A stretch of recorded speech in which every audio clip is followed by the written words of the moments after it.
Why knowledge matters. Yeah, it's beautiful, but I can really tell. It's almost like what Gert said, right? That you discover like the known in the unknown, and the Mhm.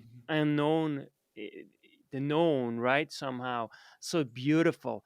Now, what made you write the book in the first place? Where was there a moment where you decided, hey, you know what? I gotta put this into a book. And I can't imagine like the work it took you to piece all these pieces together into a really beautifully written book. It's not just, the science, but it's also like the stories that you're telling, So bringing all this together, wow.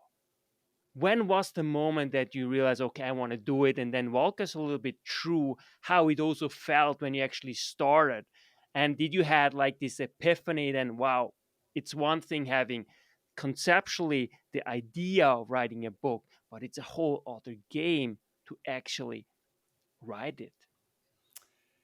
So, what if I'm being honest? One piece of the book comes out of a kind of love and frustration for my colleagues, in the sense that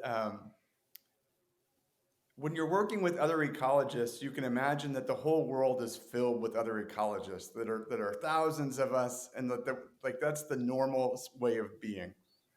Um, and so it's easy to forget that other people don't think like ecologists, or that many people don't think like ecologists. And so the more as my career has expanded into other disciplines, the more aware I've become. The more I've expanded in other disciplines, the more aware I've become that the ecologist, evolutionary biologist perspective is relatively unique, but also that it's relatively rare, that it's not part of how we make decisions most of the time. And so that a lot of what ecologists take for granted about how the living world works, we've forgotten to ever tell anybody about. And so it's like an accidental secret. Like, and so part of this book comes out of that feeling that what we know about the living world has bearing on all of these decisions we're making, and yet we don't have a very loud voice in those decisions, and so we need to find a better way to speak to more people. And then the other piece, because the book is really, it launches from the present and our understanding of the past into the future or the futures.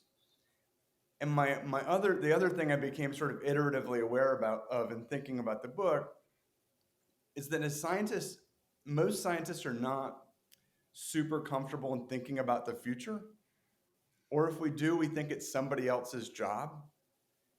And so I started to toy with these interviews with ecologists, evolutionary biologists, like, what do you think about the future of your field? And again, I found people saying, well, I may be the world's expert on bees, but why would I know about the future of bees?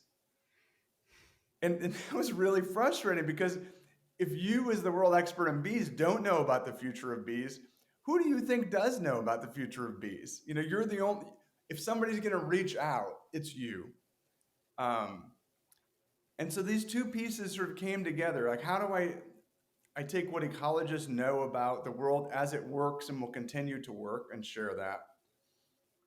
And how do I use that understanding to help think about what the future can be like? And then the other thing that starts to come in is at the time I was writing this book, and for me, a book is very iterative. I talked to Carl Zimmer, the science writer, about writing books at one point, and Carl makes a plan, and then he writes the book like he's planned it.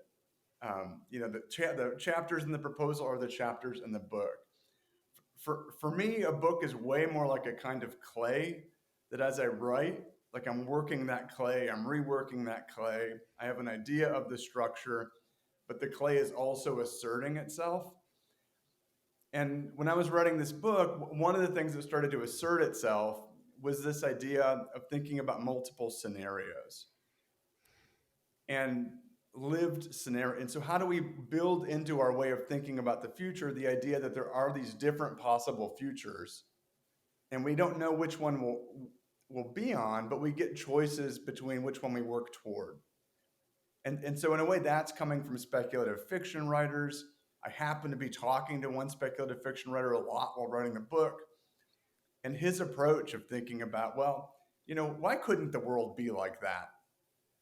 Was a useful challenge that kept working back into that clay. And so for me, like, those were key pieces. And then I had to think of, well, what are the things we most know already about the world of the future? Because we just know that this is how the living world works. And then those were those elements that worked back in. And then this is a long answer to this pithy question, Yannick, but I'll close here, which is to say that, I started thinking about, well, here, what are these 10 rules or these 10 laws? And then as I unpacked it, each of those had these other layers to them. And, that's part of the fun part of writing the book, of shaping this organic thing that goes out to live away from me in its own separate life. And so, yeah, that for me is a great joy of tangling with that clay. That's why knowledge matters. Make your life a masterpiece. Visit now programs.d-ykm.com.